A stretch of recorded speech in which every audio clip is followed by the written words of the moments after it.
Hello everyone, my name is Paul. Welcome back to the new news. I hope that everyone's having a fantastic day. I hope that everyone's had a lovely Saturday. Lord knows I sure have. There's been a lot of stuff that's been going on in the news, and there's been a lot of stuff regarding Ukraine, some pretty major updates there regarding what's going on inside of the Donetsk Oblast especially, but other stuff as well. But of course, what ends up happening when it comes to the news is generally these situations are pretty terrible. You're talking about a lot of conflict, a lot of death, destruction, famine, droughts, severe climate change, natural disasters, just things that are overall just making people suffer on quite an extensive level. But luckily, you guys have built an awesome community here, and I can't thank you enough for doing so. And that's because you allow us to be the news that gives back. We're never pushing super chats on this channel. Like, we're never doing that. And we're never going to be doing any kind of merchandising. We as a team here believe that it's pretty terrible to profit off of other people's misery. So, in the description below, you're going to find a ton of different organizations' links. And you're going to find that all of these organizations, 80% or more of the donations which they receive go directly to their programs, meaning they go and they help people and help with whatever cause is being advertised through them. And we've seen many amazing things being done with them, such as with World Central Kitchen. And there's just a ton of different stuff that we have going on with them. And we hope at some point to actually be able to put a fundraiser on every single stream. In fact, one of our biggest goals right now is to, once we get to being able to put actual fundraisers onto the streams, is to raise $1 million with it. And after that point, we'll set another goal there with it. But please, if you can't give a lot to these organizations, give a little. And if you can't give anything at all, that is perfectly fine. Another great way to help us is actually to give us a like and subscribe. Help us grow this channel and this project. And the way, when you're liking and subscribing, letting your friends know about us, bringing more people here means that we as a community will have a much larger impact on what's going on throughout the world and put a little good back into the very dark things that are happening throughout the world right now. And if you have more organizations, that, especially ones that cover areas that we currently do not cover, such as areas such as in the Middle East and a lot of areas within Africa, South America, then please go ahead and send those to us. We're constantly looking for more and more. You can jump onto our Discord. The link's also in the description. You can get in touch with the staff member. Shoot them a link. Shoot them a short summary of that organization and what they do. We'll get that vetting process started, and hopefully, once we can find that they're both credible and 80% or more of what they receive through donations actually goes to their programs, we'll put them onto the stream, onto our website, onto our Discord, and then plaster them all over the place so that way you can give back through them as well. But with that, thank you so much for the support you've given us. We're constantly continuing to see more and more people join our community. There were several that joined our Discord today, and I see more subscribers here today and more viewers as well. So thank you so much for joining us. Thank you so much for supporting the channel, and also supporting even more so these organizations below. That's really what this is all about. And so as we're getting ready to roll into the news, we have a couple of we have a big update. So something very awesome has happened in at least my and Riley's personal lives, as we are a couple that do this. But we are actually getting ready to move. So I do not know at this point. Right now, we're trying to do everything we possibly can to avoid having any, a lack of internet connection, so we can continue doing the streams amid a rather stressful time still. But hopefully we'll be able to alleviate that, but we will make an announcement on our Discord if we can't avoid having lack of internet connection during the streams. So if there's a pause in the streams, you'll see that. But it's pretty amazing, and hopefully we can, continue pushing out some pretty quality content while we're trying to unpack and all that fun stuff. But thank you very much for being understanding in that. And as we get ready to move into the news, please, if you have any questions or comments, feel free to shoot them over to Riley, and who is wonderfully helping me every single night. And they'll actually send that over to me, and I'll be able to actually read them on the stream. I'm only working with one monitor at the moment, and so I can't read the chat live and answer your questions and comments, directly. But please continue keeping them coming. A lot of this stuff is very complicated. I understand that. To give you a little bit, if you're new here, to give you a little bit of a background, I was a corporal in the United States Marine Corps, and I served as an 0352 anti-tank missileman, which is an infantry marine that fires the Javelin anti-tank missile and the TOW anti-tank missile. and I served in, between 2016 and 2020. I did 2 tours overseas. My first one was into Syria. My second one, I went to Kuwait, Iraq, and Saudi Arabia. So please feel free to ask me what questions. I specialize in anti-armor warfare and armored doctrine, as well as general infantry skills and tactical and basic tactical understanding and leadership and basically tactical concepts. So please let me know. And I will be more than happy to address these questions as best as I can. But other than that, we're going to go right into the news here. And we start off, as always, in our special report of Ukraine. There's a ton of stuff that's been happening in Ukraine, a lot of it there in the Donetsk Oblast, and we're getting ready to move into that. But of course, we start off here in Kyiv. And the first thing that we have up here in Kyiv is the fact that Zuzannas have arrived. Now, for those that don't know, a Zuzanna is the SPGH. It's a 155 millimeter self-propelled artillery gun, and unlike most self-propelled artillery guns, it's actually on wheels instead of on tracks. It's highly mobile, and it's very important that Ukraine continues to get these. Ukraine is at about a 10-to-1 disadvantage when it comes to artillery systems, just numerically. They simply do not have nearly as much artillery or ammunition for their artillery as the Russians do. But what they do rely on, because they have to find a way to be advantageous with that shortcoming, is they have better precision with their weapon systems that they've gotten from NATO. They have longer range with these 155 millimeter artillery guns. So they're more precise, they have longer range, and there's fewer of them, which means that it's kind of like looking for a needle in a haystack. But it also makes it so a lot of these are self-propelled guns, or they're at least very easy to set up and tow and displace. So they are much more highly mobile than most Russian artillery batteries are. So they're really using that to their advantage. You're seeing a lot of scoot and shoots from the Ukrainian forces, and it's working very well in their favor at this point. But 4 of these were donated today, all of them coming from Slovakia. So pretty amazing to hear from that. We actually got that confirmed that they did arrive from Alexei Reznikov, who is the Minister of Defense for Ukraine. So he did announce that they had arrived in the country. And we also got to see some footage coming out. This is from OSINT Technical. And for those that don't know, OSINT is a term. It means open source intelligence is what it actually means. Meaning people scouring the internet for stuff being posted by people that have no concept of operational security. But we can actually see that's the Zuzanna on the back there. It's a very interesting platform. It's a very unique platform for the self-propelled guns, much like the Caesar is. And it's going to be very effective for Ukraine, I think, with their methodology and artillery usage. But the good news out of Kyiv stops there, as of course every single day we continue to get updates regarding child casualties. And we have 2 today. Quote, since the beginning of Russia's full-scale war against Ukraine, 361 Ukrainian children have died and 711 children have been injured. Most victims among children are from the Donetsk region. That's coming from the Prosecutor General's office, who gives us pretty much a daily update regarding all of this. And the second update we have is, quote, as of August the 13th, or today, 198 Ukrainian children are reported missing, and 6,482 Ukrainian children have been deported. That's coming from the press service, the Ukrainian Parliament Commissioner for Human Rights. Forced deportation of children is actually falls. Forced deportation is actually covered as being against the Geneva Conventions, specifically the 1949 Geneva Conventions. The deportation specifically of children actually falls under one of the necessities for crimes against humanity, genocide, and ethnic cleansing, as listed under their legal terms of the International Criminal Court, or the ICC, and the International Criminal Court, in the International Court of Justice, or the ICJ. So once again, Russia is constantly just kind of uses the legal definition of crimes against humanity, less so of a what not to do and more like a checklist.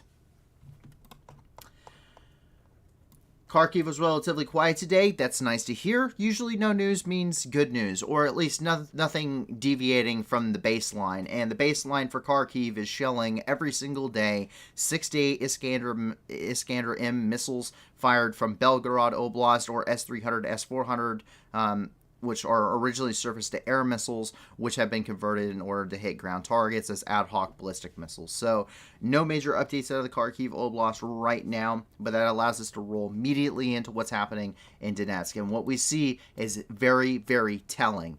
What's happening in these regions is abhorrent. And the fact is that the offensive has begun. We know that the offensive began several weeks ago, or not several weeks ago, but about a week ago when we had first reported it. The offensive takes place everywhere from Soledar down to Toretsk, with the main effort being centered around the city of Bakhmut.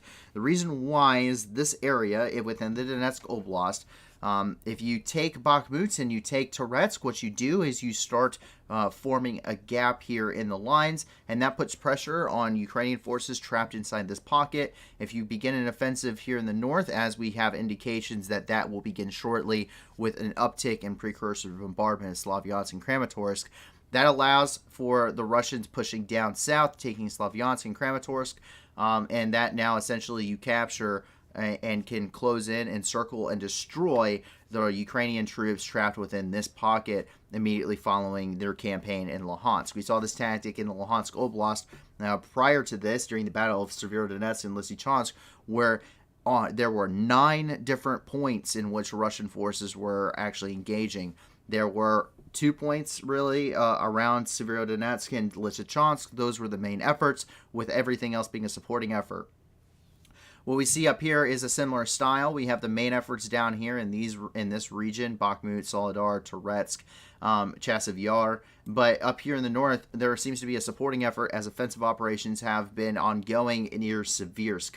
And today, a very, very large quantity of troops were surging into the area between Soledar and Siversk. Soledar, we do know that urban fighting is ongoing in this area. But we've seen massive troop surges today in this region, giving us an additional sign on what's happening regarding there being a major offensive. And once again, large troop surge. This was reported between Siversk and Soledar. And as you can see, these are logistical trucks, probably troop transports or carrying ammunition. And these are just a couple people that are driving down the road here. Once again, these guys have no idea what operational security is, but you just see, BMPs, you see T-72s, those were BMT-2 specifically. You're seeing all sorts of equipment out and on the road right now and pushing towards this area, rushing as quickly as possible to funnel as many troops and equipment into this area as possible. We see some 2S, looks like these are 2S3 batteries that are headed there. 2S1s. So quite a significant amount of troops and equipment rolling immediately into this area. We do not know if something in the battlefield has shifted at this point, as it could be possible that there may have been a gap that opened up that Russia may be trying to exploit. We simply do not have enough information behind that, but we do know is that major operations are ongoing both in Siversk and Soledar, and as we move towards Bakhmut. And speaking of Bakhmut today, Russian jets passed directly over at very low-level flight over civilians that were trying to exit the city. They were evacuating from this area. Russian Su-25 Frogfoots, which are the Russian equivalent to the A-10, well, A-10 Warthog 2. And these basically were going in. They were conducting a rocket run, but as soon as they spotted this civilian car on the side of the road, they thought it may have been a manpad team, started to pop flares to prevent them from becoming locked on, and then these civilians were basically forced to have to move immediately before an attack run was made against them, which was a good possibility, as those jets were most certainly going to be circling back around. We actually have the video from that here today.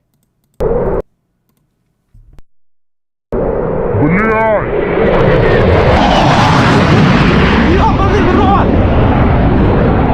Пизда, блядь! Уходим! В машину все, бегом! В машину! Бля! Ебать его в рот! Сели! Сели, уезжай! Ебать его в рот!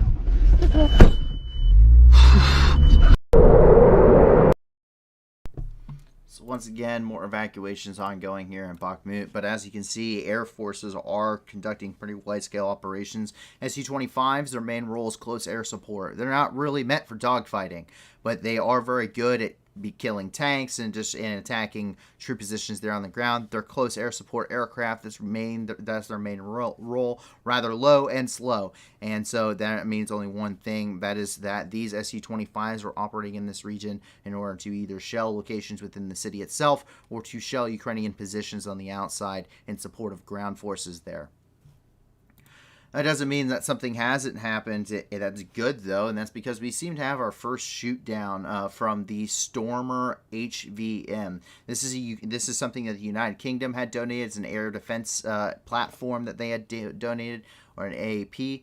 And, quote, the armed forces of Ukraine destroyed a Russian Orlan-10 UAV in the Donetsk region on August the 13th. And that's coming from the press service, the Air Force Command of the Ukrainian Armed Forces. But we do have the photos of that Stormer actually firing. We have the video footage from them with their thermal imaging, seeing the hit. And we actually have photos coming from that destroyed Orlan-10.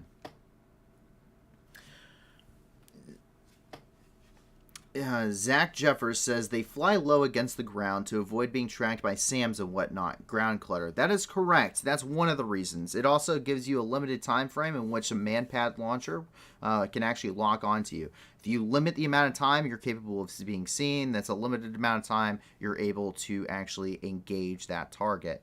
So that's one of the main reasons why they do it, especially because SAM systems are less of what is effective inside of Ukraine. SAM systems have been targeted very heavily. They're very large, they're clunky, and they're very expensive and limited in quantity.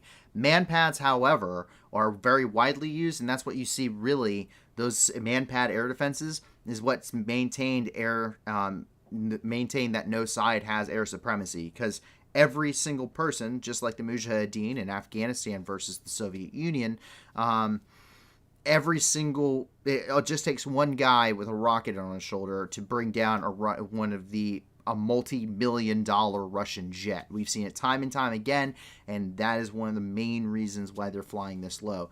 If you can't see them, it's very hard to shoot them, and it's very hard to lock on. Xenocide 21 says, give Ukraine F-14 Tomcats and F-15 Eagles. Well, I don't believe we have. I think you'd have to go to the boneyard to get F-14s. But the F-15 Eagles, the F-15E Strike Eagles specifically, and they're working on a Strike Eagle 2 package, my understanding. But the thing is that there is actually something going on with that. Inside the U.S. Congress, there's currently a bill that is currently sitting on the table to bring Ukrainian pilots out of Ukraine, train them on American airframes, such as the F-18, the F-15, the F-16 Fighting Falcon as well, and they are going to train them how to do this, and that supposedly will allow the United States to send Ukraine these much nicer jets, these much more modernized jets.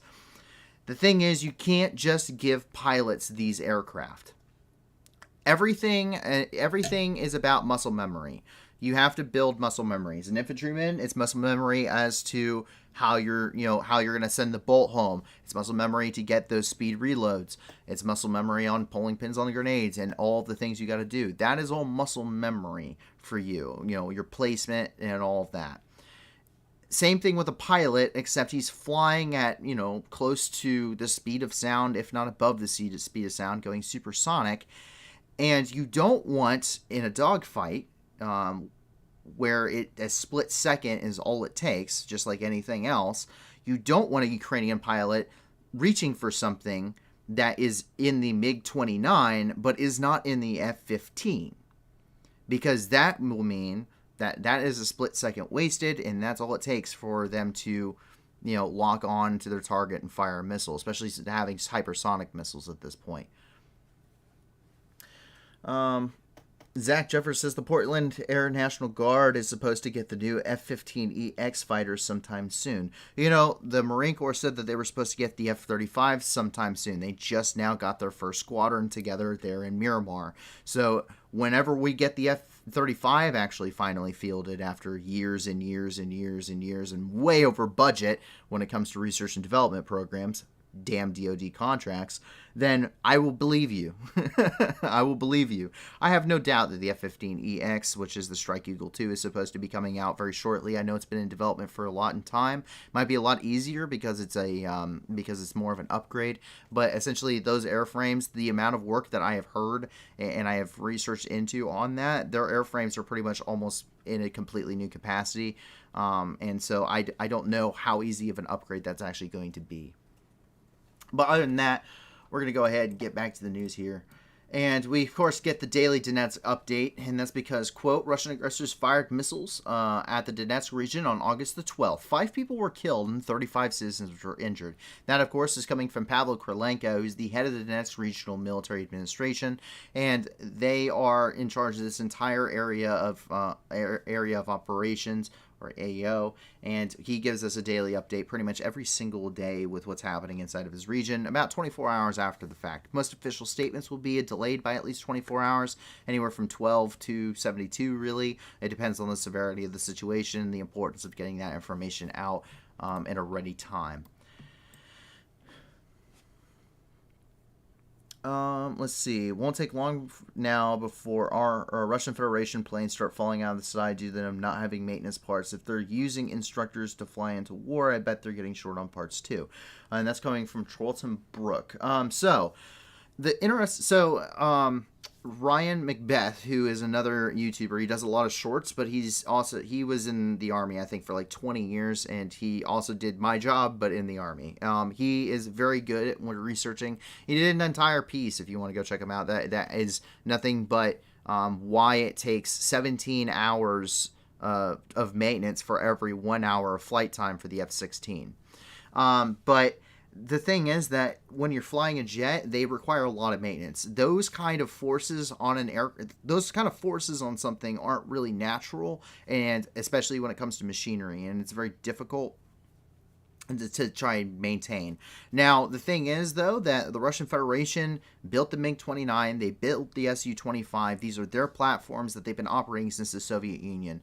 And while they may be using the instructors, that tells you a manpower shortage. However, the stockpiles that the Soviet Union developed with their massive influx trying to compete with the United States and their military budget, one of the reasons that they were financially crippled, especially for about the last 30 years on top of the war in Afghanistan, is the reason it'd be very hard for them to run through that backlog of parts, considering they sold these jets to literally everybody and quite literally give them away, despite the fact that they are so entrenched into this war. Zach Jeffers says, yeah, the F-35 development is a money pit, but I think the procurement of variants are cheaper now since there's more of them out. Yes and no. When it costs you $35,000 because you have to build just the helmet, because the HUD setup or the heads-up display setup inside of a helmet, and only that pilot can use that helmet because it's only capable of being used for them, that's not very sustainable when it comes to aircraft manufacturing. As we continue down here into Donetsk, once again, we see more stuff surging forward. Both troops and equipment are surging into the front with the Donetsk Oblast, as the Russian forces are conducting pretty high intensity and very highly kinetic offensive operations within this area. And the thing is that as they are coming in, what we're seeing here at this point, as more stuff is being surged forward, is while up north, as we saw up by Siversk and Soledar, we see actual troop movements. These are Russian BTGs, or battalion tactical groups, that are moving forward. They have their equipment, they're manned, they're crewed, they're ready to go. Down here, not so much. And what this tells us, these are tanks that are being flatbedded on transport trucks. It'd be like it's the tank version of, seeing these car carriers out on the highway with a bunch of cars ready for the dealership. It's the same thing. These trucks are going to take less fuel than the tank, which by American standards takes 10 gallons just to start the engines. So as they're moving forward, the thing is that you're going to see these getting flatbedded. We think these are replacement vehicles for losses they have either already sustained or anticipate of sustaining during these highly kinetic offensive operations. You got to think, for every about 2 Ukrainian troops that are being killed in combat, there's about 5 Russians reportedly getting killed in combat. And that's a that's a general estimate, as you're going to be talking about, war and casualties in war are in general kind of almost a science. It's not perfect. It's a lot of it's luck and fate and a lot of other things that nobody can explain. But since about the 1700s, there's been a lot of analysis regarding casualties. The love graph, which is used by the United Kingdom for casualty estimates, is very telling as well. And I highly recommend you go and actually read about this. This is very fascinating to learn about. But Ukraine, we know, is losing about 200 a day in the Donbass. So Russia's reportedly losing about 500 a day. But those numbers are very debatable, to say the least. So we don't really talk a lot about military casualties in this war, simply because the numbers are either being extremely inflated or deflated depending on which side of the info war you're talking about. So no one's going to know until the war is over. But we do know that the Russians are taking quite high casualties.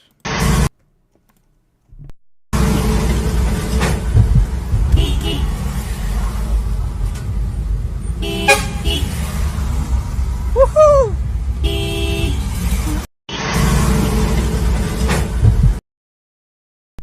So, of course, once again, these tanks are being brought in. These will probably be brought in to within a few kilometers of the front line where they're anticipated to be used.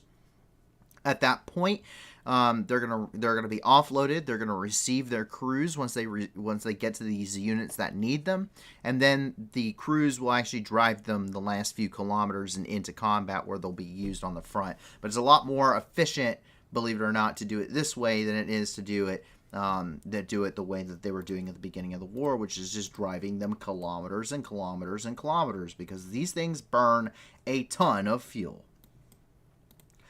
But birds of prey are also back out again, as we see Ukrainian Su-25 Frogfoots this time. They're circling over the front lines as they're conducting operations in support of ground forces here in the Donbass, and they quite patiently fly in a circle around these, waiting for their time to strike over here by the front. While the Ukrainian Air Force is at a significant numerical disadvantage, we do see them operate very effectively across the entirety of the nation, as outside of localized air supremacy, no country has maintained any kind of national air supremacy, meaning that the skies over Ukraine are free game. Both sides engage and conduct a massive amount of air patrols where they're engaging each other, but you also see quite often, more often than not, support of ground forces at this point in the war. The Ukrainian troops, or the Ukrainian Air Force, has continued to receive spare parts from NATO and allied countries, and they've also started to receive more aircraft as well throughout the duration of this war, which has kept them able to be continued flying, though there have been quite a significant number of aviators and aircraft destroyed thus far.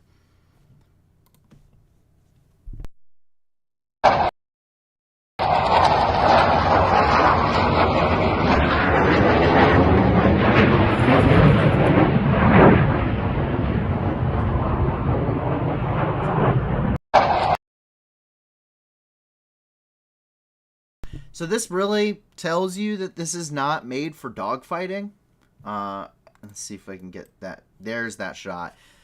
So this tells you that these aircraft are not made for dogfighting. You do not make this big girl for dogfighting, okay? She don't turn on a dime, okay? She's not, okay? She ain't the fancy Corvette. No, she's Bertha, okay? She's Big Bertha. And she is going low and slow, and she's going to screw up your day. This thing has quite a big gun in it, and it carries quite a large payload when it comes to ground ordnance. This thing is not made for dogfighting, but if you're in ground forces, especially in armored vehicles, it will screw up your day. It seems that anti-tank guns are back in style. It looks like the 80s, 90s are truly coming back to life as the music is coming back. We even have Top Gun coming back out, and hell, anti-tank guns, which haven't been used in quite a long time, are actually coming back. Anti-tank guns basically got phased out after things like the TOW system, the Metasim, the Cornet missiles, the Javelin came out. Like, these are more effective. They're tandem warheads. Not in Ukraine. It appears that mounting a 100mm anti-tank gun onto the top of an MTLB really brings this back in style, and it's quite interesting to see as the Soviet Union, Russia continues its war over here. But yeah, it's good to see that the 80s are coming back. Anyway, what we can see here. So, of course, this is from the Ukrainian General Staff. So this is their actual Armed Forces General Staff, kind of like the Joint Chiefs of Staff for the United States. And they say Ukrainian soldiers demonstrate their own development assembled from captured Russian equipment. An MTLB Army tractor, which is an armored personnel carrier. Just think mini turret, long body. Plus an MT-12 Rapira anti-tank gun, self-propelled anti-tank artillery installation. And here's the video. It does have copyright music, and they put it in slow-mo. But look at this thing. It looks stupid, but even if it looks stupid but it works, it ain't very stupid. This thing's 100mm. It's a 100mm anti-tank gun.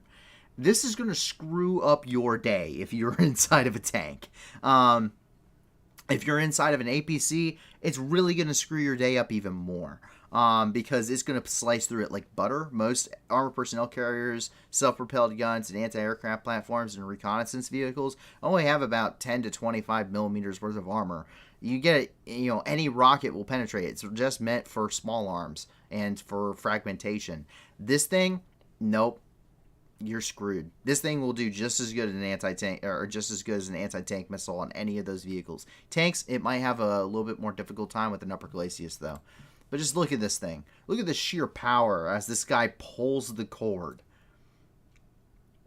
He just rips it and boom. Yeah. Nope.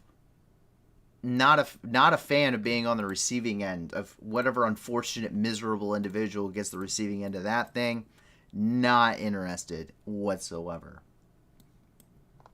So exactly where this is at has been a little bit up to debate, but we know that this is happening within the Enerhodar area. And that's because in 2S7 Peon, which is a 203mm self-propelled gun, was spotted as it was being flatbedded either into Enerhodar or into one of the very close by surrounding villages. It's a very devastating weapon system, but it makes sense with rhetoric and what we've seen via drone footage of the Enerhodar nuclear facility. Drone footage has been released that shows the Enerhodar nuclear facility being used as a military installation, despite what Russia states otherwise. And we've heard of the fact that this is being shelled. Well, we expect that this is actually the Russians based off of audio and video footage that we've seen thus far. While there can be no definitive proof, as I'm certainly not in Enerhodar right now telling you all of this, there seems to be quite a substantial amount of evidence to support that the Russians are causing false flag incidences while also using both Enerhodar as a civilian population and the nuclear facility as not only a civilian shield, but also as a actual weapons location. So they are actually using artillery batteries in these locations, supposedly within the nuclear compound, to actually fire at places such as Nikopol, which has received a massive amount of shelling since those first accusations regarding them setting up artillery within the Zaporizhzhia nuclear plant actually have come up. So we can take a look at this here. Someone took a photo of it through their window over by Enerhodar, and as you can see, Enerhodar. Right there. There's a sign for it. But as you can see, that's a 2S7 Peon 203mm artillery gun. Zach Jeffers says, are Ukrainian MiGs upgraded domestically or by outside sources such as Albit Systems, Israel? I do not know. I would think that a lot of and I understand it, my understanding is that a lot of these are upgraded. I think it might be a mixture of both. It could be outsourced. My understanding is that most countries that have MiGs within their arsenal, within their aircraft fleet, have it outsourced. But we also know that that MiGs within NATO countries receive NATO upgrades as well domestically. So I don't know. I can't answer that with any confidence. And I also don't know if it would be something that would be very open source, as that would pertain to a lot of operational security, to just take a guess there. So I'm sorry if I can't answer that question very well, but I tried to do my best. Israel has upgraded some MiG-21s and Chang'e F-7s for different countries like Romania and whatnot. Well, yeah. So they have the MiG-21. Well, the MiG-21 is not the greatest aircraft in the world anymore. That's for sure. Neither is the F-7, which is just a MiG-21 basically ripoff for the Chinese. So I don't know. Some nations that don't have a lot of money, I suspect, probably are using the MiG-21 still. But I don't know of any major nations that are. Major nations being very industrial, first world quote unquote nations. I don't know of many still that have the MiG-21 in their fleets, at least in any meaningful capacity. Russia has reportedly shelled the Zaporizhzhia nuclear power plant once again. Quote, Russian occupiers have shelled the territory of the Zaporizhzhia nuclear power plant from the neighboring village of Vodiane, Zaporizhzhia region, and prepared provocations under Ukrainian flag on territory of the nuclear power plant, or the NPP. That's coming from the Defense Intelligence of the Ministry of Defense of Ukraine, and we did see this from their official Twitter as well. Once again, we believe it is a false flag incident based off of just things like the speed of sound, which is 343 meters per second. It takes about 3 seconds from the time that we heard them to fire a mortar system to the time that it impacted. Now, 2.9 seconds is how long it takes for it for a speed of sound. Is how long it takes to travel a kilometer. So we can deduce that since there are no Ukrainian forces within 1 kilometer of the Zaporizhzhia nuclear plant, that is most likely the Russians. That's where most of the evidence is coming from on that, at least here on the channel, and it is pretty solid evidence as we listen to it. And it's very likely.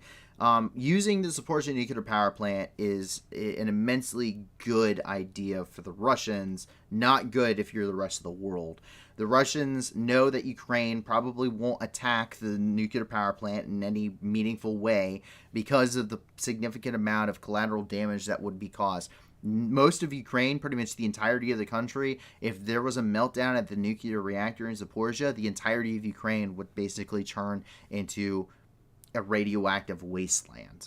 It'd be Chernobyl all over again, except it would cover their entire country. It would go all the way down into the Black Sea, into Crimea, and into parts of Russia. But Russia is also the largest nation in the world via landmass, so I'm sure they have no problem, as we saw with Chernobyl, moving people, even if it's forcefully. So it's kind of a win for them. The Russians maintain significant control. If anything happens at Zaporizhzhia, even if they do it, they can say that it's that the Ukrainians did it because they're using it as a military facility, telling the world they're not, but knowing that Ukraine basically can't shell them, and that Ukraine would at least want to try to shell them, since it would be a military target. Robert Schalk, Dusani's, they have so many weapon systems, it wouldn't surprise me, and that's coming regarding the MiG-21s. I don't know. So when I was in Saudi Arabia, I never operated with aircraft at all. In Saudi Arabia, I was training Saudi Arabian Marines that were getting ready to deploy to Yemen during about the last 48 hours of my time in country there. So I didn't see any aircraft. My understanding is that Saudi Arabia probably has something a little bit better. Saudi Aramco is like the world's largest oil producing company, period. So I don't know. I would suspect they probably have much better aircraft to be bringing to bear.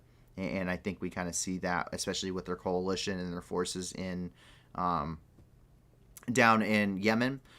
They were rocking nice Kevlars, nice clean uniforms, nice helmets. They were rocking G36s, which, they were bare G36s, but they were very nice. They have very nice equipment in general. Yeah, so I can't tell you what they do have aircraft-wise. I'm sure that's something that you could probably look up, though. Novokakhovka has had a couple of different developments in the last 24 hours. The first one is the bridge has reportedly been destroyed, and the British Ministry of Defense actually, their intelligence division, the MI6 actually, reported that indeed the bridge was destroyed. It was most likely destroyed. Vehicle traffic on the road across the Dnipro River is just impossible to do now.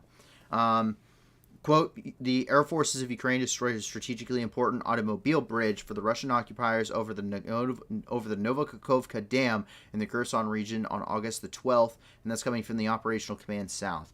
So what does this do? Well, Kherson is split between two real regions. You have northern Kherson, which is north of the Dnipro River, has Kherson, the city itself, and then you have the southern part of Kherson, the majority of the land, which is mostly flat open fields and marshland in the south that links up with Crimea. By destroying the Antonovsky Bridge, which they have done, and they've hit it several times throughout the war, you cut off any entry into Kherson itself, and they're currently using a ferry back and forth to get some military supplies and civilians across this river. And then by destroying Novokakhovka, destroying the road here, as we know they also already have previously destroyed the railway here, means that now their only way to cross across the Dnipro River is via ferry. And when that happens, it usually doesn't mean that the troops in the north are going to last very long. Ukrainians tried to do this between Lysychansk and Severodonetsk. When Severodonetsk, all three bridges have been blown across the Seversky Donets River. They tried to use rafts and ferry stuff across, men, equipment. It didn't last very long. Severodonetsk didn't last more than a couple days after that point, and then immediately the Battle of Lysychansk began. Russia's basically in the same boats now. They have, other than those ferries, they have no meaningful way to get military, they don't have any meaningful way to get ammunition in there. They don't have any, meaningful way to get more equipment in there. So tanks and trucks and APCs and, small arms and artillery and all that stuff that they need to continue fighting. Food, fuel, parts, anything that they need, medical equipment. They don't have the real ability to bring large quantities in there. Reinforcements. So now it's basically up to, they can't pontoon across it. The Dnipro has way too fast running waters to pontoon bridge across it. So now it's basically whatever they have stockpiled in Kherson and that north is left. And now all Ukrainian forces have to do is wait them out, because there's no retreating. There is no getting back across the Dnipro. There's no bridges left to do it. And now there's no real way to bring in any meaningful amounts of supplies into the northern Kherson region. Meaning Kherson, for all intents and purposes, is very likely to be recaptured within the next couple of weeks, as long as the Russians just can't sustain military operations there. But that's not the only thing. In fact, Novokakhovka, of course, had yet another ammunition depot inside of it. We've seen ammunition depot after ammunition depot be blown up over and over again within Novokakhovka. It's no different. Another large ammunition depot has been destroyed, and it's a big one. Not quite as big as the one that we had, a couple of weeks ago, that they said was filled with saltpeter and then revised it to ammonium nitrate after they realized saltpeter is an explosive. But we see that once again here, and we have a couple of different videos coming out from this. В смысле? В смысле?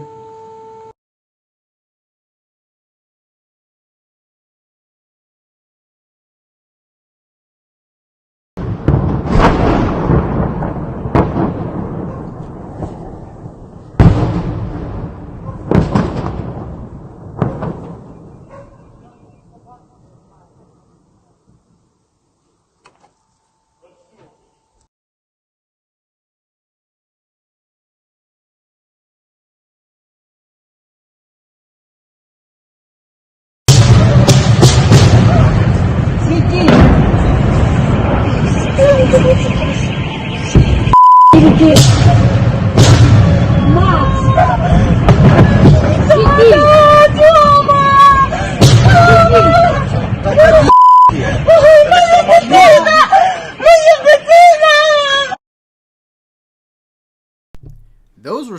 those are some extra spicy fireworks they got lying around there in Novakhovka. That's for sure.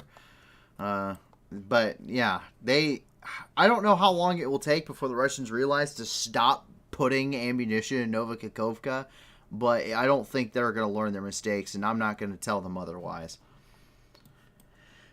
As we jump up here into the Mykolaiv Oblast, Mykolaiv itself hasn't been shelled, but an interesting bit of news did come out of this. An M109 Paladin, specifically, which is a self-propelled artillery gun developed by the United States.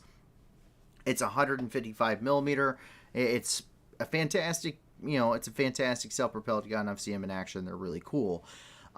Ukraine has received several of them from the United States and allies, but it looks like one of them has been hit by a Russian Zala Lancet loitering munition, which is kind of like a suicide drone, but it's a munition that they fire off of a drone, and then it's actually just the rocket itself that they guide to the target. And the status of the vehicle at this point isn't really known. It doesn't look like it's completely destroyed, but it does look like it did receive at least a hit. I don't know how damaged it is. It seems to drive off, but just take a look at the video yourselves. So we see here, this is from the drone watching it above, and that's the M109 Paladin self-propelled gun. And it is very easily identifiable as a self-propelled gun. It fires its round.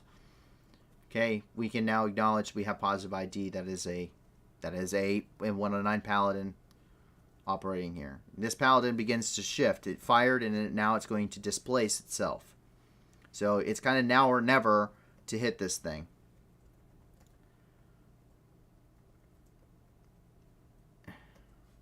And as it's beginning to drive away, they launch that munition. And now it's going to track it, and they're going to continue to guide this munition until they get a hit on that self-propelled gun, which we actually see that smoke hit right there. So it looks like they did manage to hit that. It seems that continues to drive away. We don't know quite the extent of the damage, but you have to understand it is a war. As much as we talk about Russian casualties, and we talk about the destruction of Russian equipment and Russian aircraft and Russian ships and Russian manpower issues and Russian logistics issues, the fact of the matter is a war goes two ways, and we know that Ukrainians are losing equipment. We know that they're losing tanks. We know that they're losing APCs. We know that they're losing troops. We know that their ammunition depots are also probably being hit. The thing is that it's not talked about nearly as much. It isn't. And that goes in a lot of other things too. When we talk about war crimes a lot regarding the Russians and crimes against humanity, while they do, the Russians do an abhorrent amount of war crimes, I will guarantee you with 100% certainty that there are Ukrainian formations that have committed war crimes. Usually it's probably going to be much smaller of a scale. It's probably not going to be nearly in the amount of quantity as the Russia has, because this is almost, it has to be industrialized for Russia. But I will guarantee you with 100% certainty that Ukrainian troops have in fact committed war crimes, because it's a war and every side commits war crimes in a war at some point. Doesn't matter. But Ukraine just doesn't advertise these things. It's not as openly reported. People don't like to hear the bad things when they're supporting a side. You don't want to hear about the losses Ukraine's taking. Ukraine doesn't want to advertise the losses they're taking. And you don't want to hear about when self-propelled artillery guns is destroyed, and when you're hearing about artillery being destroyed and troops being lost. But you also don't want to talk about the war crimes and the terrible things that happen, even that Ukrainians are doing. So here on the channel, we have a very open bias, if you haven't been able to tell yet. That very openly stated bias is the fact that we are backing Ukraine.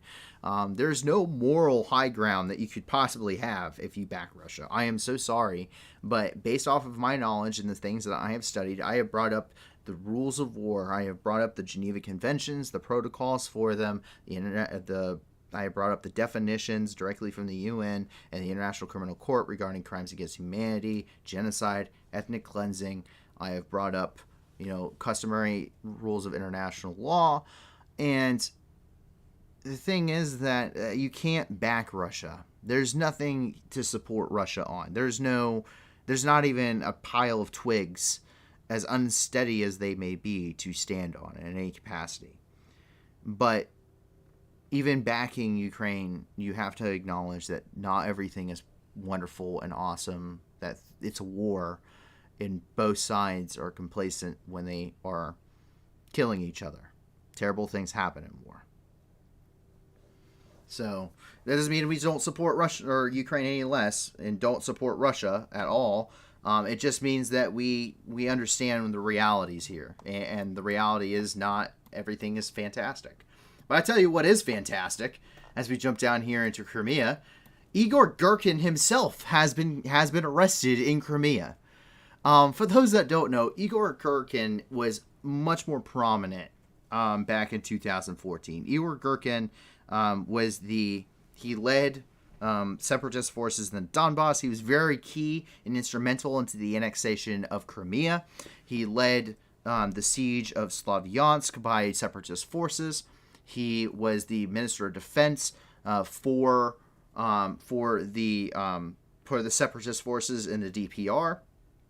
Yeah, and he was in command of all of the separatist forces within the DPR, within Donetsk, back in 2014.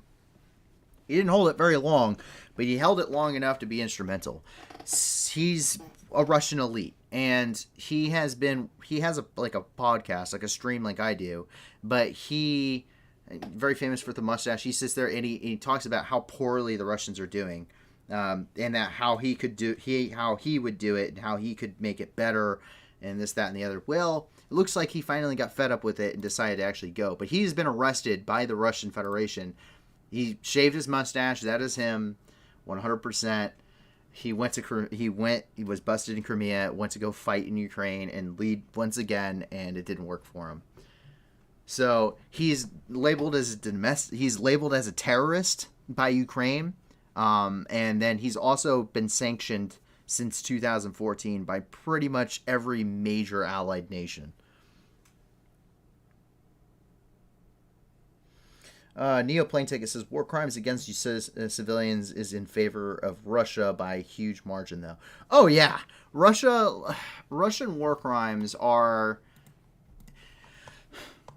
Let me put it this way, and I put it this way before, but I know a lot of people may be new here. And the fact is that I understand that Ukrainian troops have conducted war crimes. Like, that has happened. They've committed them. But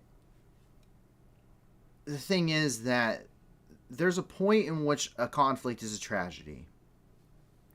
There's a point in which it's a tragedy. And before you really had a lot of the laws and rules of war like we did, like we do now, in World War I, the amount of destruction is a tragedy.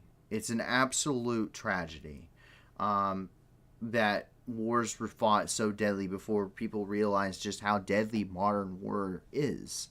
And World War I really set the tone for that. It really brought war out of two lines of people and cavalry charges, to, the realities of this is what warfare is like now. And it's a tragedy that it had to happen like that, but it's what happened. It's extremely sad. The level of destruction of places like the Somme, Passchendaele, such as, Verdun, terrible, terrible things. And these areas are still completely littered with munitions. But it's a tragedy. We can understand that's a tragedy. No side intentionally made it that destructive. It was the result of modern war and what it has become. Before anyone realized what was happening, it was that destructive. And they said it was so destructive, they went through and they made a lot more rules of war of it, with the Third Geneva Conventions. What's happening in Ukraine it's gone past a tragedy when it comes to what Russian forces are doing. There's a point in which something is a tragedy. If they mitigated civilian casualties, but then used only their best munitions, and really, were dropping leaflets everywhere, telling citizens to get out, like, I would say this war is a tragedy and should have never been fought, but it's a tragedy nonetheless. The Russians are quite seriously just scorched earthing the whole place. They're deporting citizens forcefully. They're deporting Ukrainian children forcefully. They are massacring large quantities of civilian populations. They're interning a large group of population, especially those out of Mariupol. They're not bringing in humanitarian aid. They are ignoring, like international law when it comes to who is an active combatant and who isn't. They're indiscriminately shelling. They are just, it's terrible. It's gone past a tragedy. And the Battle of Mariupol really sums that up, I think. Mariupol's huge, and 90% of Mariupol's destroyed.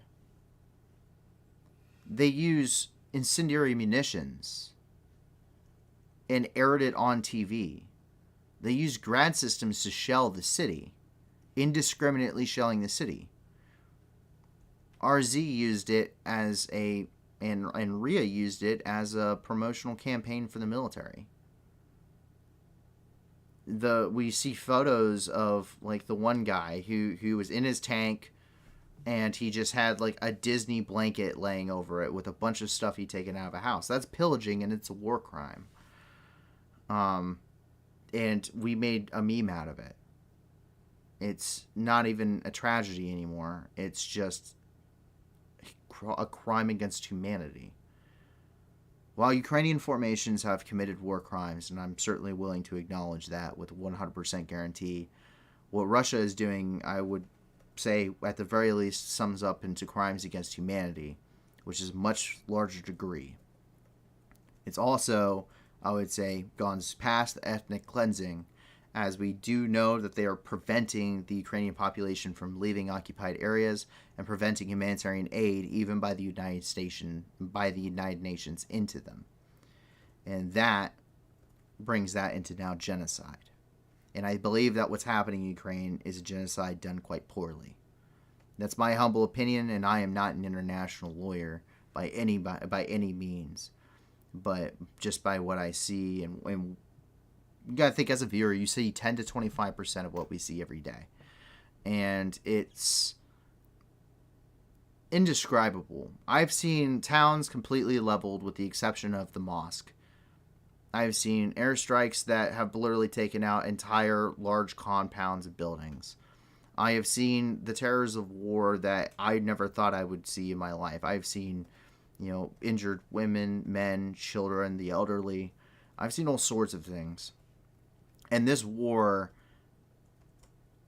is incomprehensible. If you fought as someone who went and served an OIR, Operation Inherent Resolve, I saw the level of destruction that was left behind from the wars in Iraq. My buddies, I never got the opportunity to go to Afghanistan. I have friends that went, and they said, yeah, I mean, it looks like just like it did in the newsreels. So we know the level of destruction that can happen over 20 years. I saw the Islamic State, where we had one of our posts on top of an Islamic State prison, and they had scratches in the walls from when they were torturing people inside of the building. And if you fought in the global war on terror, I'm sorry, but this war is nothing like that. This war is so apparently different. This war is so on a different scale than anything that has been seen in a very long time. It's quite literally the worst war in Europe since World War II. Yugoslavia, that was a bunch of ethnic-based groups killing each other. It was a civil war and a breakup of one large country into several smaller ones. Not two industrial powers killing each other with their full might behind them. And that's what's happening right now. I almost missed one. It's a little bit of good news, though. And the fact is that some people are leaving Donetsk. So some people are leaving the Donetsk Oblast, especially as these offenses are ongoing. And the thing is that, unfortunately, a lot of these are usually senior citizens, children, women, and the disabled. Not a lot of men are getting out, but a lot of the men are fighting anyway. But they actually arrived here in, I'm going to try and say this, in Krovnitsky via train after they were evacuated from the forward areas within the Donetsk Oblast. Currently, the Russian forces, once again, are conducting pretty major offenses there, and, most of their homes, it's just untenable. The situation now with the offensive ongoing has become untenable. Shelling, if it happens, it happens. That's usually the feeling most people get after prolonged periods of time being under shelling. But with what's happening with this Scorched Earth campaign, it's not tenable to stay in your home any longer. If you are in the Donetsk area, if you're in the Donbass right now, which I don't know how many of my viewers are actually from these areas, but if you're here, if you're there, leave. If you think, if you've lived there and you remember 2014, leave. It doesn't matter. This war is different. JL says, do you think that Ukraine baited Russian forces by Dnieper and then destroyed bridges to close them in this area, or it just happened that the sequence of events somehow randomly? No, that was never the intention. Very early on into the war, sorry, I'm going to finish this one up real quick, but you can see that the civilians getting off the train here. But to answer your question there, JL, very early on in the war, we see that the Ukrainians defended Kherson quite heavily, right across the bridge. I mean, this right here, there's a gas station over here. This area littered with, there's a ridge line that runs up here. They have dug in trenches, and it was very bitter fighting. The Russians took control. They beat the Russians back over and over again. They took pretty heavy casualties doing so.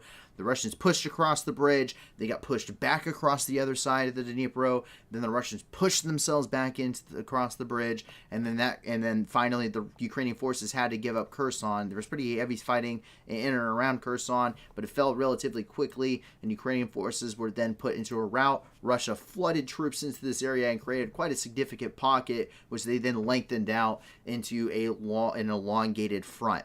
That's what happens. And it was quite significant very early on. However, you get about 2.5, almost 3 months into the war, and what ends up happening is they are pushing onto Mykolaiv at this point, the Russians are, and the Ukrainian paratroopers, their version of the VDV, but the Ukrainian paratroopers conducted counteroffensive. They captured several batteries because these Russian troops, they hadn't been rotated out. They'd taken significant losses, and they hadn't been rotated out of the front lines, and so they were essentially being rendered combat ineffective by the combat that they had seen up until that point, and now Ukraine saw a point of counterattack. Counterattack across the whole line following successes of the paratroopers that single day before. It showed the weaknesses within the Russian armed forces. After some probing attacks and a lot more intelligence gathering, the Ukrainians decided to launch a much larger counteroffensive within the region and push the Russians back from Mykolaiv pretty much almost to where they're at now, with the exception of a few areas. There's quite a significant pocket that has been made here, which was made in a later counteroffensive, and this pocket here towards Kherson itself, which was been made during quite a significant counteroffensive as well, much later on, about month 4 in the war. So they didn't leave Kherson, because they wanted to bait them across the river. It's just because that's what happened early on in the war, and now in order to stop the flow of Russian troops, they have to cut them off from resupply, because at this point, the Russian troops in the northern part of Kherson are now essentially, they are encircled. They're between a rock and a hard place, almost quite literally. They're between the rock, which is Ukrainian troops, and they're between the hard place, which is the Dnipro River. You ain't swimming across the Dnipro River. You're not building a bridge across the Dnipro River. You're stuck there. And they're not going to get much more supplies. They're not going to get a lot of fuel. They're not going to get a lot of bandages, food, ammunition. These troops are pretty much just encircled with no way out. And that means that the issue with the counteroffensives in this area is the fact that these two bridges have allowed Russian troops to just flow more and more troops and equipment and supplies in here. And now they can't do that. So hopefully the tide will be turning here shortly. And JL says, do you think that because of the destroyed bridges, it will be much easier to recapture those territories? 100%. If you don't have ammunition, you can't shoot back. If you don't have food, you're going to starve to death. If you don't have bandages, if you're wounded, you're dead. And if you don't have fuel, then your tanks are worthless. You need supplies. You need reinforcements. And as they take losses, as they lose equipment, as they run out of fuel and food and ammo and can't fight back, they're either killed or they surrender. Because if you had a chance to flee, it's gone now. But yes, morale is probably completely destroyed if you're Russian right now.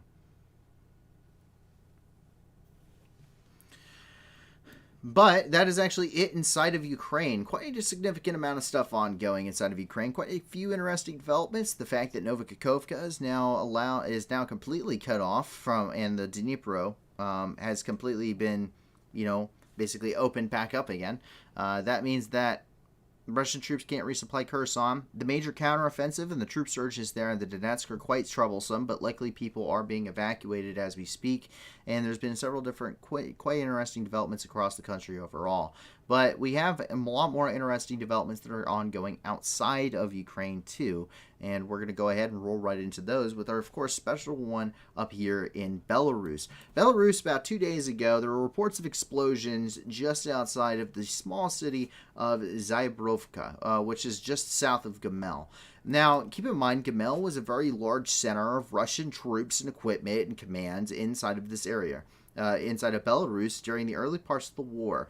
Reportedly, there's been a lot more activity, especially amongst Belarusian troops, but you also see quite a significant amount of activity, reportedly, from Russian forces as well, once again, inside the country of Belarus. There's been a lot of talk as to whether or not Belarus is going to enter the conflict. Maybe, maybe not. It really depends. But we don't see any provocations thus far outside of just military training, which has been ongoing for much longer than Russia stated it would be. But that's development for another time. Explosions occurred at this airbase just outside of Zybrovka, and we now have Naxar satellite footage to explain why. It would appear that a T-72 apparently detonated itself right there on the runway, and we see that they are trying to recover it. We don't know why. We don't know if this was possible sabotage. We don't know if what was happening with this, but of course there's that T-72 right there, and you see that logistical vehicle right there also. But there seems to be something quite major that has occurred here. We're not sure why. We don't believe it's a strike of some kind by Ukraine at this point. It could be, but it's very unlikely. It appears that something, like an accident of some sort, caused a sympathetic detonation within a T-72 tank, or at least a T-series tank, and created quite significant damage on a runway. But other than that, we don't have a lot of information regarding this. But it is interesting that something like that did occur in Belarus, and it's we got to see what's happening there, as that may bring some more eyes onto what's happening inside of Belarus to really give us some more information as to what Belarus is really trying to do, what their game is right now. But Slovakia has a couple of different things. They already gave those 4 self-propelled guns over to Ukraine, but they're going to be giving them MiG-29s too. Once again, Ukraine has taken air losses as well, some quite significant, as they were numerically inferior to Russian air forces, Russian air forces, and any losses are quite significant. But Slovakia, of course, is going to be giving them the 12 MiG-29s starting about next month. So they said the deliveries will start in about September. And this has all been stated by the Minister of Defense of Slovakia, Jaroslav Nagy. So quite a good resource here. We can see here on Vyzgrad what's happening. 9 s najväčšou pravdepodobnosťou pôjdu na Ukrajinu. Povedal to minister obrany Jaroslav Naď. Slovensko by za ne malo dostať peniaze od Európskej únie alebo bojovú techniku z NATO. Hodnota stíhačiek sa podľa ministra pohybuje v stovkách miliónov eur. Slovensko má od začiatku vojenského konfliktu na Ukrajine problémy s opravou stíhačiek MiG-29 ruskej výroby. Koncom augusta preto rezort obrany tieto stroje So, I'm going to guess and say that most of us don't understand Slovakian. I think that is actually or Slovak. I'm sorry. I think Slovak's just Ukraine and Russia, but I'm sorry, but I don't think most of us understand that. Needless to say, we do know, and Ilya Ponomarenko, who is the head, or he is an independent reporter for the Kyiv Independent, actually also reported on that. But that is a Slavic MiG-29. MiG-29s are fighter aircraft. So you have, technically they're fighter bombers, but they're much more fighter aircraft, more for air-to-air combat than they are really air-to-ground. And that's why the Su-25 exists, is for that close air support role. But these are much more important for taking things down like drones and other jets. So fantastic to see Slovakia really stepping up there. In Valencia, Spain, a stage collapsed at a concert, and it caused a lot of injuries, as well as at least one person at this point. Dozens more were injured, and this happened very early today as powerful winds hit the music festival near the Spanish resort of Valencia, causing the stage to partially collapse. More than 40 people were injured, and one young man died. Footage on social media showed powerful winds sweeping through the venue, trees, large structures bending dangerously, and debris flying everywhere as people fought to hold on to their tents and salvage their belongings.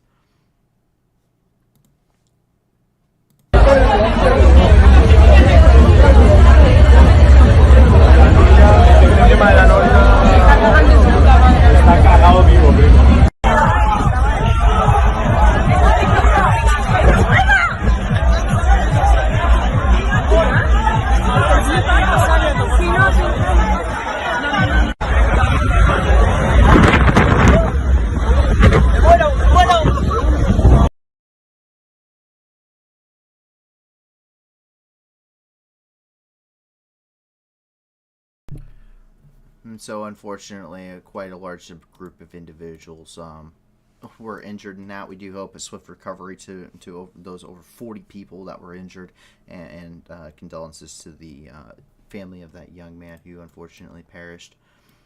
As we continue over here into the Middle East, there seems to have been a shooting over at the West Wall, also known as the Wailing Wall, here in Jerusalem. This is a very famous location. It's a very important location for the Jewish people, and it's a place that they come to pray, but it's known as the Wailing Wall as well as the Western Wall. Unfortunately, a bus was shot up at this location by an unknown individual who ended up fleeing. At this point, 7 people were injured, 2 of them very seriously. We do not have a lot more information. At this point, Israel is treating it as a terror attack.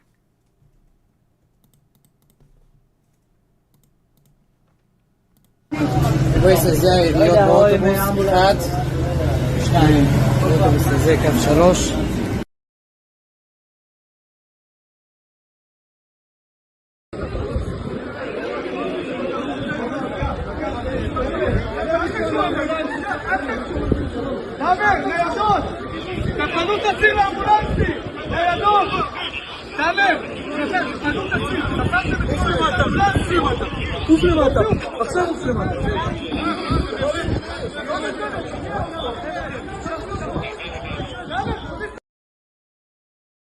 So unfortunately, despite the end of that operation, the violence does continue here inside of Israel and Palestine. And we jump over into Kabul, where we have a couple of different developments. First of all, just down south in Dasht-e-Barchi, which is in the southern part of Kabul, an explosion occurred that pretty much rocked a Shiite district.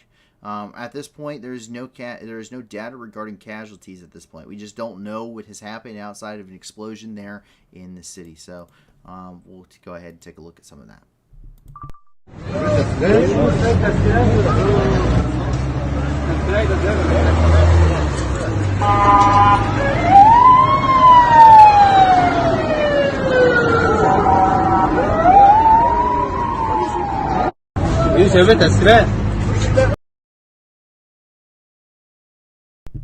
In a major turn of events here in Kabul, a women's march here happened in protest About 24 women marched down the main street of Kabul chanting, "Bread, work, and freedom. We want political participation and no to enslavement."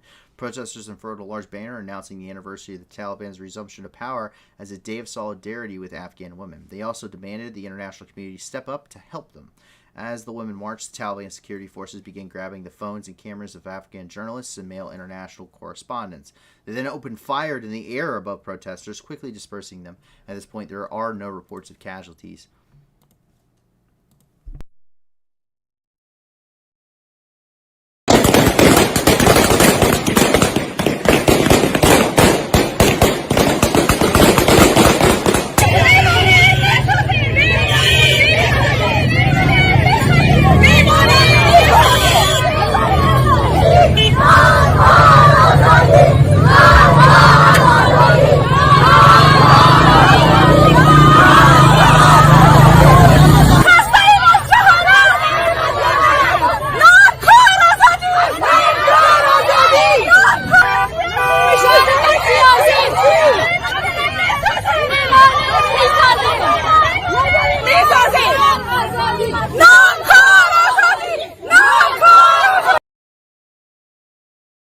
Inside of Afghanistan, since the Taliban consolidated their power, they've been slowly but surely implementing Sharia law, which is it's based off of the Quran as well as other things, and it's a basis of law regarding the Muslim faith. And a lot of times, especially with the Taliban can be considered an extremist organization. They implement a lot of things that are rather extreme in their policy. Full facial burqas, that kind of, they basically strip pretty much all rights away from women, the ability to own property, the ability to vote, the ability to participate in political events, ability to earn money, be a shop holder, they have to be escorted, they can't drive, and that kind of thing. It's pretty extreme, and that's what we kind of see as the Caliphate of Afghanistan now. Which is under the Taliban, really consolidates their power. They're slowly but surely rolling out more and more of these things, which is really a setback for Afghan women and girls inside of the country. Actually, even to an extent, they're not allowed to go and get an education. So it's pretty significant in what's happening here, and it's very different from what the country was working towards prior to the Taliban taking over. And as we move down here into the Philippines, there appears to have been a 6.1 earthquake on the Richter scale that hit just off of the Philippines in the Moro Gulf. This is just off of the Mindanao area. And the earthquake happened at a depth of about 10 kilometers. This Philippine Institute of Volcanology and Seismology said that the quake will trigger aftershocks, but it's not expected to cause any severe damage to the region. And as we move out here, we move over into the Democratic Republic of the Congo, where mass protests are being held against the government for their inaction here, reportedly by the local citizenry. Mass protests were held regarding the inaction of troops and police. Demonstrators are unhappy with that the security forces could not ensure security in the region. The reason for the rally was the attack on the central prison in Butembo, which is located in North Kivu province of the Democratic Republic of the Congo, which is heavily fought over multiple groups, including security forces in the Islamic State rather heavily as well. The reason, according to the latest information, 5 police officers were killed in the attack, and attackers managed to free about 800 prisoners. More than 100 were later detained. The Islamic State did end up claiming responsibility for that attack. We can go ahead and take a look at some of these protests here. De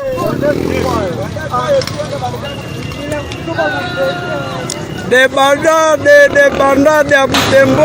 Butembo panike vinahuhata hakuna mzaa moto kauntura. So once again, protests over government inaction there. Now, while I do understand the situation regarding, the issues within the DRC, and there are certainly some failings, the Islamic State, it's very different from what happened in the Middle East with the fight against the Islamic State there. the Islamic State of Iraq and Syria, or ISIL, Islamic State of Iraq and the Levant, Daesh, if you're located over there, they had coalition support. They had a lot of support, and they had a lot of training. The Iraqi security forces had a lot of training from the American forces, the coalition forces, airstrikes, support monetarily with weapons, with training and equipment. And the SDF had very similar things. That's who I was co-located with when I was in Syria, was the Syrian Democratic Forces, mostly the YPG and YPJ. And they got a lot of American support, a lot of coalition support. The Poles did a lot of work over in Syria too. And the thing is that Africa hasn't had that. The cancer that is the Islamic State, picked up its roots and moved over here. Boko Haram got quite a large following. It was on the news for quite a while too. They're still very active within this region. The Islamic State has a huge following inside of North Kivu province of the Democratic Republic of the Congo. They have a large presence in Mali, in Niger, Nigeria, Burkina Faso. Mozambique has one of the largest groups of the Islamic State here. The Philippines over there in Southeast Asia also has a huge following of the Islamic State. So there's a lot more, and these countries aren't getting as much attention as the Middle East had, and the Middle East had gotten attention for 20 years. And the thing is that with that, the DRC doesn't have the money to make a first-rate world military. They don't have that support. They don't have the support Iraq had, where they can make things like the Golden Lions division and stuff. They just don't have that money. They don't have that support from coalition forces. Neither does Mozambique or any of these other countries. There was a conference in Morocco, not but a couple of months ago, where in Morocco it was declared that that Africa was the front lines. It was the most important place against the fight against extreme terrorism and the Islamic State. And we've seen some shifts in regards to that, but not nearly as much. And it takes a lot of time anyway. And so the DRC, the security forces, and the military are essentially on equal footing with the Islamic State. They're fighting with the same kind of technical vehicles, the same equipment. Most of them don't have body armor. Most of them are very ill-equipped, ill-trained, and they are two groups essentially fighting each other. It'd be no different. It's essentially no different if the Islamic State fights the DRC or if another country were to fight the DRC. They all have about equal military strength. It's just that DRC actually has a government. The Islamic State is just a terrorist organization with kind of a government, but they're kind of loosely connected. That's pretty much what's happening here. And that actually kind of wraps up all of the really big, heavy-hitting news, but we try to make it interesting every single night with trying to bring some kind of good news or interesting news onto the channel in order to be a little bit uplifting and end the night on a good note if we can. A lot of this is pretty dark and depressing. And the first thing we have is actually up here, and that is that arachnids may experience REM, or rapid eye movement, sleep, and they might even dream. During a study, researchers used cameras to examine jumping spiders while they slept, watching the motions of the arachnids' eyes and bodies throughout the entirety of the night. The twitching movements was similar to that seen in humans and other mammals during REM sleep, or rapid eye movement sleep. For the study, the team used an infrared camera to record 34 spiderlings. They witnessed unmistakable eye tube movements that didn't occur at other times throughout the spider's sleep cycles. Spiders' retinal movements occurred at the same time as their legs curling and jerking, which are similar to the limb movements seen in other animals experiencing REM sleep. While Robler, the lead study author, cautioned that it's too soon to say for certain that jumping spiders are dreaming, the evidence looks promising. To broaden her research, she and her team must conduct brain scans to prove that the spiders' brains are actually in a REM-like state. So, quite interesting. Oh, look at the little jumping spider sleep. He's so adorable. But if you want to check out the actual study there, you can check it out on pnos.org, or you can also read the entire article coming from livescience.com. And once again, all of the maps are available every single day. I post them before the stream. If you go to our website, the link's down in the description. You can go to our works. You can click on the year because we are going to archive everything that we do. You can actually take a look at the map and click on any of these points and look at the videos again, or go through the articles or whatnot. But pretty interesting. The little jumping spider sleeps. So adorable. As we jump down here into Argentina, if anybody has noticed something, I like dinosaurs. I love dinosaurs. I think they're fascinating. I think paleontology and archaeology and history are just fascinating things. And dinosaurs are no different. My inner child comes out when I see dinosaurs. Jurassic Park, one of my favorite movies growing up. Hands down. I know it's not what dinosaurs actually looked like, but damn it, they're cool. And the animatronic T-Rex is amazing that they did for that movie. But this small prickly dinosaur reveals an unknown lineage here in South America, as fossils of a small prickly dinosaur recently discovered in South America may represent an entire lineage of armored dinosaurs previously unknown to science. Newly discovered species came from the Cretaceous period and lived about 97 to about 94 million years ago. So they had about a 3 million year time span where they roamed the earth. And that means a whole lineage of armored dinosaurs that lived in the southern hemisphere but had gone completely undetected until now. Paleontologists at the Felix de Azara Natural History Foundation in Argentina uncovered a partial skeleton of a subadult J. Cunacura in the Rio Negro province of northern Patagonia. The discovery of the J. Cunacura shows that early thyropods had much broader geographic distribution than what was previously thought. I'm sorry if I butcher any of these, but that's the tiny little dinosaur that they're talking about. It's not very big. It's about 40 centimeters at that length there, which for dinosaurs is not exactly a very huge size. But they range from all sizes. Think of just animals today, and dinosaurs were basically the same thing. Also, giant insects. Giant insects. But they made a recreation for us to show, they think this is what this animal probably looked like. And they actually made a little video of it. So pretty cool. Take a look.